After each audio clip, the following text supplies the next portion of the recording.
So, all right, so we're talking about restringing the guitar, right? And so getting the right amount of winds. And the way to do that is obviously to get it to the next machine head. But what happens when you are doing your D string and there's no next machine head to go to?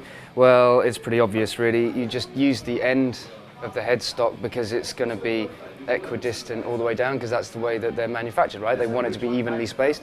So when you get to the end, or when you do your D and G strings, just grab the end of it and just bend it over the end of the headstock, and again you'll get exactly the right amount of slack on the string.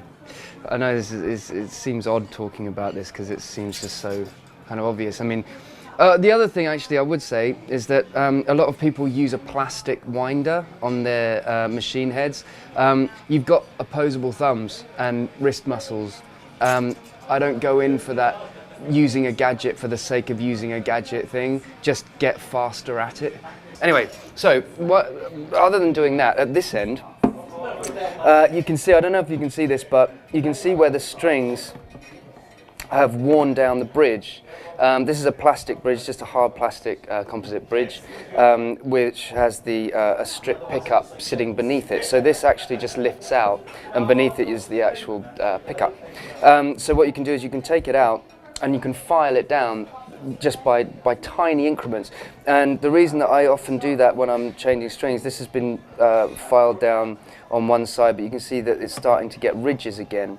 And what happens here is that when you're playing, the strings actually go, sort of whittle it away to a sharp edge.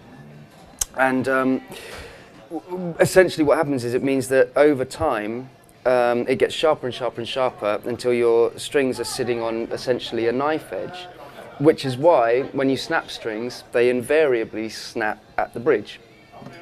But actually that's a really good, it's a good thing and a bad thing. It's annoying that it snaps your strings, but it means that where they snap is always consistent, so you can develop things to stop it happening, or when it does, you can rely on it to fix your strings rather than change them, which is what I'm going to get to in the next tutorial. But for now, the main thing is really just about maintaining the bridge, keeping it filed so it doesn't get too sharp, using the machine head distance to give you the right amount of slack, to give you the right amount of winds on your machine heads when you restring.